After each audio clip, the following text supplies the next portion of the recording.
It happened at 9:07 a.m. on a Tuesday. The moment my life split in two. I was staring at my phone, thumb hovering over the join meeting button when something in me broke. Maybe it was the dull taste of the antidepressant still stuck in my throat, or the fact that I'd been up since 3 a.m., shaking in bed, listening to my fiancée breathe like she wasn't even there. But more likely, it was the notification above the meeting invite that did it. Apartment application approved. Move-in date, April 3rd. Not our apartment. Her apartment.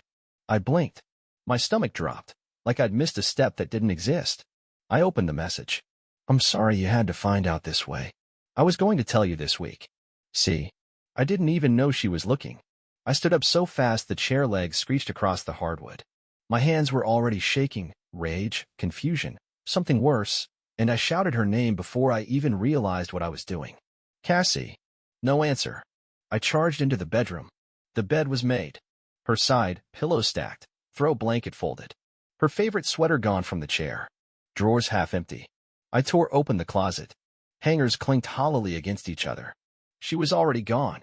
My legs gave out and I sat on the floor, back against the cold edge of the bed. I couldn't breathe.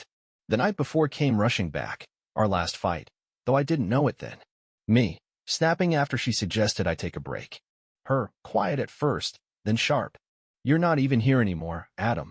You live in that job and sleep in this bed, but you're nowhere. She'd grabbed her keys, left mid-sentence. I waited for the sound of the door unlocking again. It never came. I scrambled for my phone. Missed calls. One voicemail from her. I played it. You need help, Adam. Not more money. Not another promotion. Help. I'm not doing this anymore. Fix this or I'm done. I dropped the phone. The screen cracked against the wood. Then, the buzzing meeting reminder, quarterly forecast alignment. The same meeting I'd sat through 12 times before. The same faces. The same fake smiles. The same soul-draining routine I'd traded my life for. My laptop screen was already open. My email, unread. My trading dashboard, green numbers. My bank app, $264,318.22 in savings. My hands, trembling. And on the nightstand, framed by the morning light, the orange pill bottle. Prescription, sertraline. 100 milligrams. Next refill, overdue. I picked up my phone with both hands. Opened a reply to my manager. Typed, yes, I'll be on in 5. Deleted it. Typed, I quit. Sent. For one beautiful second, I felt something close to freedom. And then my vision tunneled. Heart pounding. Chest caving in. The room spun like a roulette wheel with no ball. I crawled toward the window, gasping. Tried to suck in air through the sliver of screen, like that would help. I fumbled for my inhaler, didn't have one. Hadn't needed one since high school. My first full-blown panic attack. I thought I was dying. Not metaphorically. Not dramatically. I thought my heart was going to stop. I managed to call 911 with my thumb, but only because the Siri shortcut still worked through a shattered screen. I couldn't speak. The dispatcher kept repeating, help is on the way. The paramedics showed up 8 minutes later. I counted every second. One asked if I'd taken anything. I shook my head, then nodded, then threw up on my own floor. As they strapped me to the stretcher, I heard one of them say something into his radio. Possible overdose. No known substances. Male, 38. High-stress profession. Depression meds present at the scene. And just like that, I was a statistic. Not a man. Not a partner. Not even a person. Just another name on a clipboard and a shaky vitals sign on a screen. They asked for emergency contact. I gave them Cassie's number. She didn't pick up. They asked if I had family in the city. I laughed. Couldn't help it. My dad would have told me to man up, and my mom would have asked why I hadn't waited for the weekend to quit. That's what it was always about. Timing, strategy, control. But no one told me what to do when I had none left. At the hospital, under fluorescent lights and a too-tight wristband, I finally let go. Not in a dramatic, movie scene kind of way. Quietly. Numbly. I cried until the nurse asked if I needed a psych eval. I said yes, because I didn't trust myself to say no. By the time they let me go, after hours of monitored silence and a whiteboard of crisis resources, I stepped back into the March wind with nothing. No job, no fiancé, no plan. Only my cracked phone, a printed prescription for a stronger dose, and a single voicemail I couldn't stop replaying in my head. Fix this or I'm done. The first thing I did when I got home from the hospital was dump the pill bottle into the toilet. Not because I had a plan. I just couldn't stand the sight of it. That orange plastic had started to feel like a warning label stamped across my entire life. Cassie's closet door hung half open. Her scent still clung to the sheets. The kind of details your brain notices when everything else feels like a blur. I stood there, staring at the empty hangers, not knowing what to do with myself. I hadn't even eaten. I didn't care. At noon, Matt called. We used to be close, before work swallowed both of us whole. You all right? He asked. No, I said. Cassie's gone. I heard. Jesus. I'm sorry. He didn't fill the silence. Just let it sit. Brian asked me to call, he added eventually.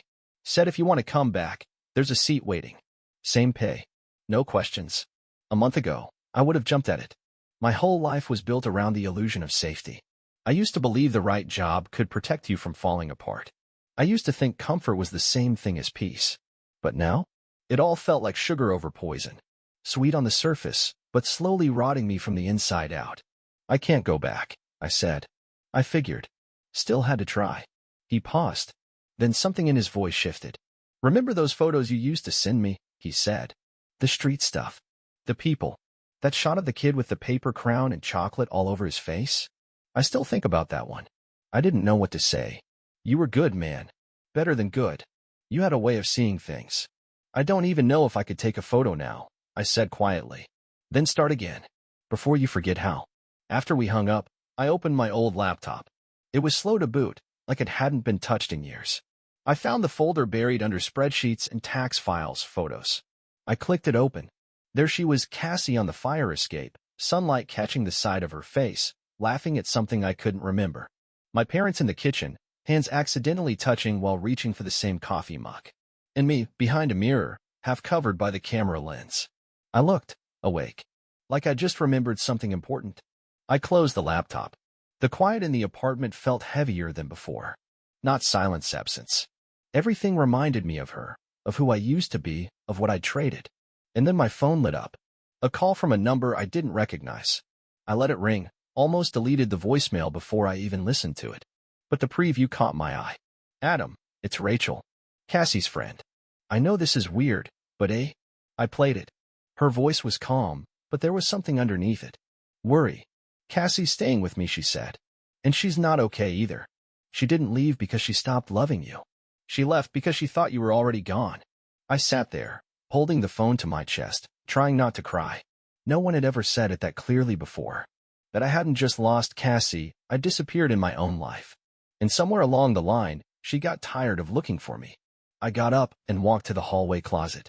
Reached behind a stack of shoeboxes and old winter coats until I found it.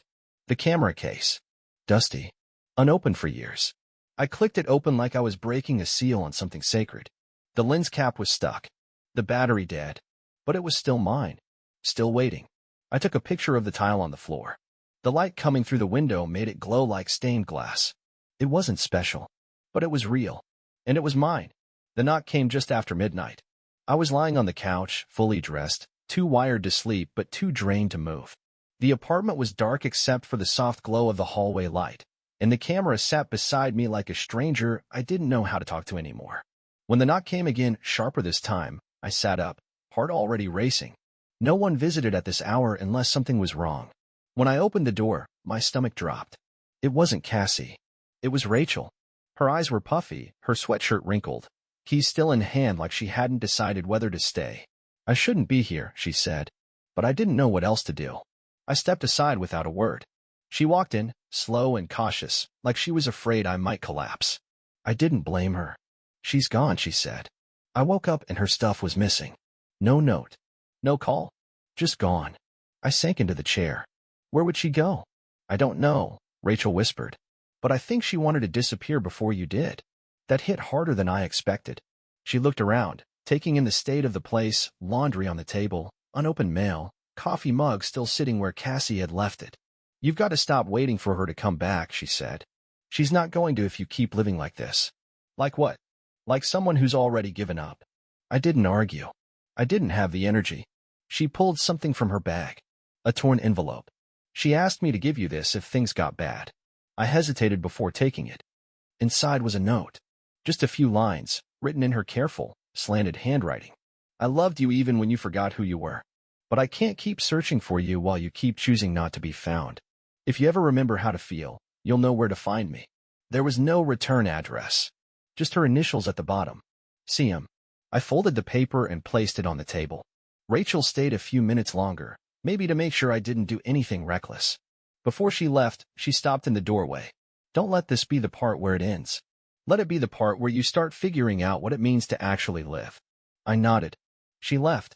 I stared at that note for a long time. I'd chased stability for so long, I forgot what it was protecting me from. Not failure. Not poverty. But feeling. Real, raw, painful things. I'd built a life that looked good from a distance, but up close, it had no pulse. I picked up the camera again. Charged the battery. Cleaned the lens. I took a photo of my hands, calloused, shaking, alive. The next morning, I called my mother. We hadn't spoken in weeks. She answered on the second ring. I'm okay, I said. Kind of. You don't sound okay. I'm trying to figure it out. There was a pause. Then her voice softened. I always worried you'd trade yourself for security. We never meant to push you so hard. We just didn't know how to teach you balance. I know, I said. I think I forgot how to want anything that wasn't safe. She didn't say anything for a while. Then, quietly, maybe it's time you wanted something dangerous. That stuck with me all day. Around noon, I took the train to the park near the museum, the one Cassie used to love. I hadn't been there in years. I sat on a bench with my camera and watched people pass, kids throwing leaves, a couple arguing under a tree, a woman sketching quietly in a notebook. I raised the camera.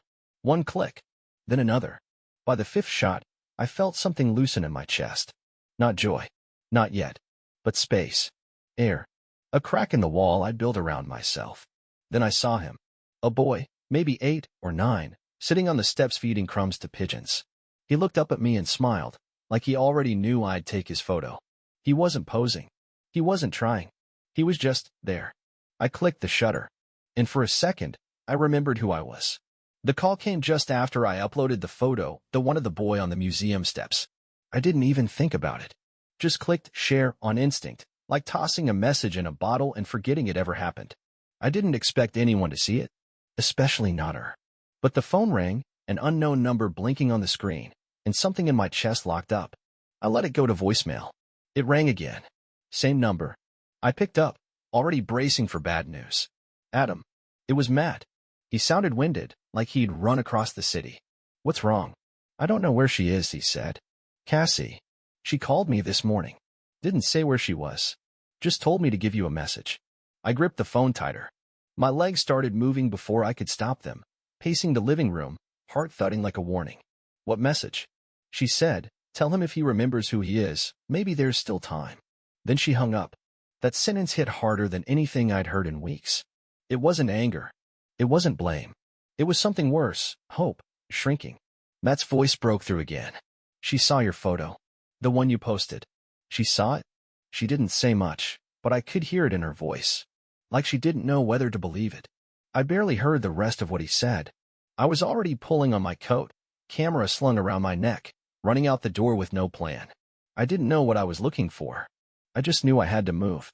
I ended up in front of the building I used to work in, like a drunk stumbling back to the bar that wrecked him. I stood across the street, watching the people pour in and out. Every face looked the same, tight, polished, drained. Like mine used to. Like it still did. I told myself I wouldn't go in. I lied. Inside, the marble floors gleamed like they were scrubbed with guilt. I stepped into the elevator, pressed the button for the 10th floor, and stared at my reflection in the brushed metal walls. I looked like someone pretending to be okay. I walked into the public cafe, bought a coffee just to feel like I belonged, and sat by the window, staring out at the city that had swallowed me whole and spit out someone even I didn't recognize. And I thought, maybe I could go back. Just for a little while. Just until I get my head straight. Just until things feel normal again. That was the most dangerous thought I'd had in a long time. By the time I got home, it was dark. The apartment was silent, and the message from Cassie burned a hole in my brain. Maybe there's still time. I went to the bathroom and opened the drawer. The second bottle was still there. Untouched. Waiting. I held it in my hand, the weight of it familiar, too familiar. I sat on the cold tile floor, back against the tub, bottle resting on my knee. Maybe just one. Just to slow the thoughts. Just to feel nothing for a few hours. My thumb hovered over the cap. And then the buzzer rang.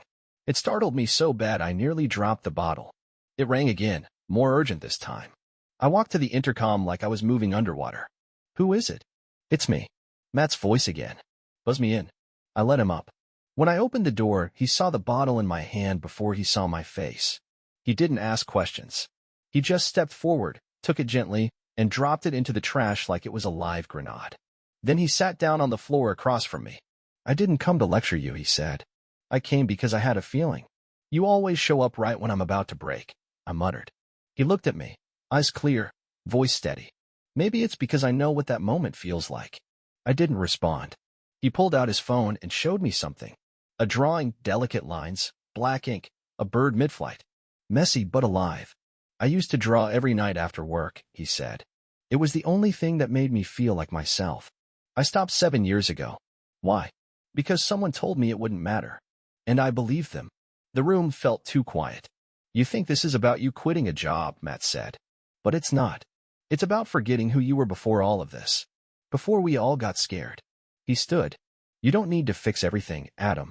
You just need to remember who the hell you are, and stop waiting for someone else to rescue you. After he left, the apartment felt still in a different way, like the air was waiting to see what I would do next. I didn't go for the pills. I didn't reach for the phone. Instead, I opened the drawer under the bookshelf, the one Cassie used to call the junk graveyard, and pulled out the old disposable camera she gave me for our anniversary years ago. The one she said I should keep in my bag for moments you'd forget to notice. It only had one shot left. I stepped out onto the fire escape, looked down at the cracked sidewalk, the rusted railing, the apartment across the alley with a flickering blue TV light, someone cooking in the kitchen behind steamed-up glass. And I took a photo of that, life still happening, whether I showed up for it or not. Then I sat there in the cold, holding the empty camera like it had just told me a secret. The envelope was wedged under my door the next morning. No name, no return address, just a single word on the front in handwriting I knew like my own. Develop. Inside was the disposable camera. The one I just used. The one I left on the fire escape the night before without realizing it. I stared at it for a long time before I turned it over and saw something new. Cassie's handwriting scrawled on the back in fine black ink. If this is you starting over, I want to see it. I didn't even hear her come by. She must have dropped it off early, hoping not to be seen. Or maybe she wanted me to wonder. I slipped on my jacket, stuffed the camera in my pocket, and walked to the only photo lab left in the neighborhood. The woman behind the counter looked surprised someone had filmed to develop. She handed me a claim slip like it was a relic. Come back in an hour, she said. I didn't go home. I walked. 3 blocks turned into 10. I passed the coffee shop where Cassie and I used to sit by the window and argue over whether the world was getting better or worse. I passed the corner store where I bought my first frame, back when I thought selling a photo meant something more than just extra cash. I passed the apartment building where we almost signed a lease before I took the promotion and said, later. Everywhere I turned, I passed something I had postponed. When I came back, the woman slid the envelope across the counter and said, some of these, they're really something. I opened it right there. They weren't just photos of streets or strangers. They were quiet, accidental moments, life still moving around me while I'd been standing still. The boy on the steps. The woman in the window. Even the blurry mess of the alley from last night, steam rising from a grate. My old apartment glowing behind it. None of them were perfect. But they were honest. They weren't trying to be anything. They just were. And then I saw it. One photo I didn't remember taking. Cassie. Back turned. Coat draped over her arm. Standing at the edge of the park near the museum.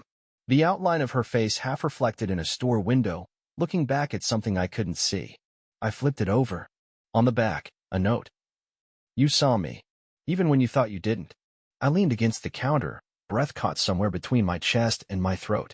I asked the woman when the camera had been dropped off. She said it was sitting on the ledge outside when they opened.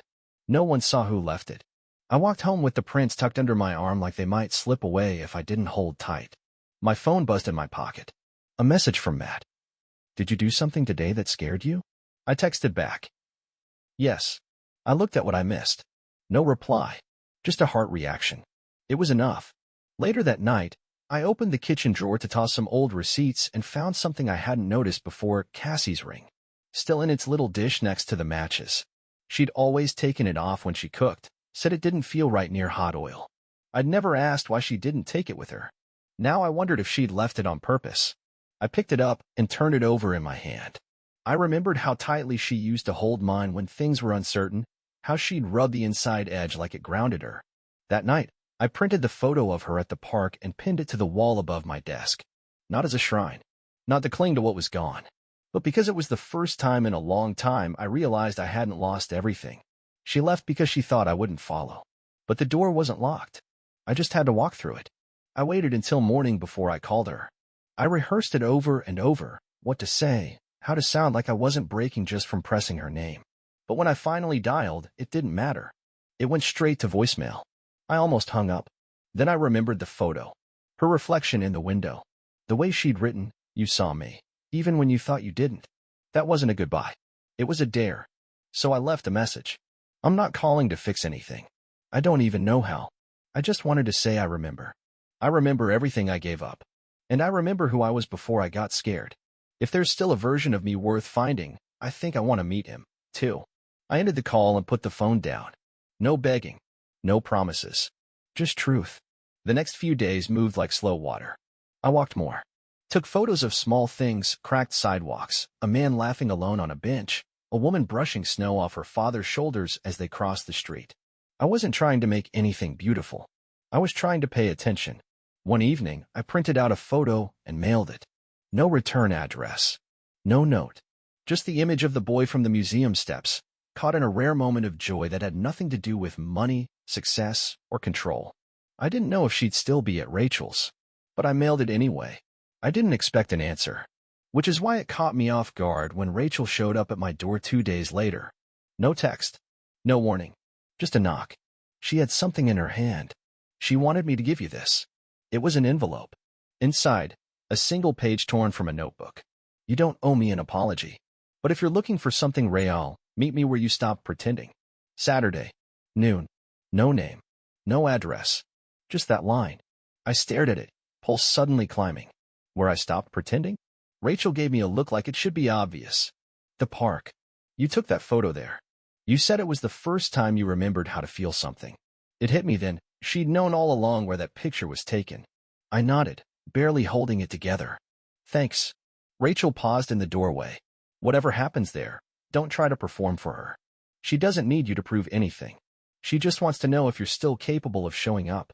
I spent the next morning walking through the city like I was practicing how to be alive again. I passed a guy arguing with a parking meter.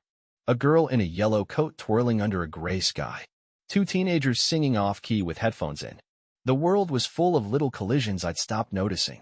Maybe because they were inconvenient. Maybe because they reminded me I wasn't really part of it. Saturday came. I got there early. I sat on the same bench near the hill where kids sled in winter and couples drink bad coffee out of paper cups. The wind was sharp, and the air smelled like cold metal and trees trying to hold on. I wasn't nervous. Not exactly. Just still. I didn't see her arrive. I just felt it. She sat down beside me without a word. I looked over. She was wearing the coat she always said made her feel like herself. Her hair was tied back, and her hands were wrapped around a paper cup. I brought coffee, she said, just in case you showed. We sat in silence for a minute, watching a dog try to catch leaves as they blew past. You okay? She asked, still looking straight ahead. I don't know, I said, but I think I'm more honest than I've ever been. She nodded, took a sip of her coffee. That photo, it made me stop in my tracks. I didn't even mean to take it. That's what made it real. Another pause. You left your ring, I said. She looked down at her hands. I didn't forget. I just couldn't keep wearing it while you were still hiding. I'm not hiding anymore. I know, she said. That's why I came. She turned to me then. I steady, voice low. I didn't come to fall back into something. I came to see if you were still there. I didn't try to explain anything. I just reached into my coat and handed her a print. The photo of her in the window reflection. The one she didn't know I had. She took it slowly. Held it with both hands. I was so close, she said. You had no idea. I do now. And for the first time in a long time, I didn't feel like I was waiting for life to begin. I felt like I was already in it. The offer came out of nowhere, an email buried between a bank alert and a coupon for frozen meals I'd never signed up for. Subject line, we saw your work. A small arts nonprofit across the state was running a program, 10 weeks, community-based documentary photography, a stipend barely enough to cover groceries. But they liked what I'd posted. They wanted to meet. For a moment, I just stared at the screen. It felt like a prank. Or worse, like a test. 10 weeks wasn't stability. It wasn't a plan. It wasn't Cassie. But it was something else entirely. It was mine. I didn't say yes right away. I walked to the edge of the park that night, stood near the hill where Cassie and I sat just days ago, and listened to my own hesitation like it was coming from someone else's mouth. What if I couldn't handle it? What if I failed? What if Cassie thought it was selfish? And then I realized I was asking the same questions I'd asked myself every time I said no to something that mattered. The next morning, I sent one line back. I'm in. Cassie met me later that day, same spot. We didn't have to say it. Something had shifted between us. Not repaired, not rewritten. Just clear. She handed me a sandwich and sat beside me, looking out toward the trees like she'd been waiting for me to tell her something honest. There's a program, I said. A small one. Documentary work. It's only 10 weeks, but it's real. They asked me to join. She didn't flinch. Didn't smile either. Just asked, are you going? I think I have to. You think, she repeated. Or you know. I know. She nodded slowly. Then go. That should have made it easier. But it didn't. It made it heavier. Because it wasn't just about leaving. It was about what leaving meant. That I couldn't use her as an excuse to stay in limbo. That maybe she wasn't going to wait for me again if I got lost halfway through. I want to be with you, I said. She looked over. Then come back with something real to say. Not because you're scared. Not because you need to be saved. Because you finally know who you are. That night, I packed like someone stepping into unfamiliar weather. I didn't take much, just my clothes, a notebook, my camera, and the photos I couldn't leave behind. No promises. No calendar reminders. No escape route. Before I left, I stopped by my old apartment one last time. I sat on the floor where I'd once nearly passed out from panic, where Matt had pulled me back from the edge without ever calling it a rescue. I texted him before I boarded the bus. I'm chasing it this time. Not running from it. He responded an hour later. Finally. The town where the program was held wasn't much. A few quiet streets. A small diner. An art center that doubled as a community hall. The people were real. No one cared where I'd worked or what I'd left behind. They cared that I listened. That I looked. That I gave a damn. I photographed a woman teaching her daughter to braid her hair. A man fixing shoes in the back of a grocery store for free. A teenage boy dancing by himself in a church basement after everyone else had gone home. Every story reminded me what I'd forgotten in those years behind a screen and a desk, how much we all just want to be seen. Week by week, the panic lifted. Not gone, but smaller, quieter, like it knew it didn't belong anymore. One evening, while organizing prints for an exhibit the program was hosting, I found a message in my inbox. No subject, no signature. Still waiting to hear what you found. Cassie. I didn't reply right away. Not because I didn't want to, but because I finally understood something. You don't chase people who leave because you forgot yourself. You become someone worth returning to, not for them, but for you. I came back on a Wednesday. No fanfare. No grand plan. Just a suitcase, a stack of developed photos, and a new kind of quiet inside me. The kind that doesn't feel like something's missing, but like something shifted into place. The city looked smaller. Not because it had changed, but because I had. I walked slower, noticed more. I didn't flinch when my phone buzzed. I didn't try to fill the silence in my head with noise. I let it stay quiet. I didn't go straight to Cassie. I moved back into the apartment alone. Same creaky floors, same crooked kitchen drawer. But it didn't feel like a collapse anymore. It felt like a place to begin. I taped my favorite photo from the program to the wall, the one of the teenage boy dancing by himself. There was something honest in the way he moved, like no one had ever told him to be smaller. That photo wasn't technically perfect, but it didn't have to be. The next morning, I walked to the bookstore where Cassie used to spend whole afternoons. I didn't expect to see her there, but I left something at the front counter anyway, an envelope, addressed only with her name, inside a single photo, the boy from the museum steps. A note clipped to the back. I didn't find all the answers, but I found my eyes again. That was it. If she called, I'd answer. If she didn't, I'd keep walking. A week passed. Then two. I kept taking photos. I started teaching a local weekend workshop, nothing official, just a few people who wanted to learn how to see their lives more clearly. A retired man who only shot shadows. A teenager who photographed her mom's shoes every day as a way of saying thank you. It wasn't lucrative, but it mattered. One night, I came home to find an envelope waiting outside my door. No return address. Just my name. Inside, one of the photos I'd sent Cassie, folded carefully, and a note, handwritten, tight and precise like she always wrote when she was unsure. You don't have to explain anything, but if you ever want to walk beside someone who remembers the version of you that got lost, I'm here. I didn't call that night. I didn't run across the city. I sat in the kitchen with that photo in my hand and felt something I hadn't in a long time, peace without urgency, because I knew I'd show up when it counted. And that was enough. The next morning, I took my camera, walked to the pier where Cassie and I once sat through a summer storm and waited. Not for her. Not for a sign. Just to see what the light would do when it hit the water. I took one photo. Not perfect. A little crooked. But honest. And I finally understood. You can chase safety your whole life. You can build walls and routines and identities that convince you you're protected. But in the end, safety can cost you everything that matters, especially the parts of yourself you didn't know you were trading away. I thought I needed stability, but what I really needed was the courage to live without guarantees.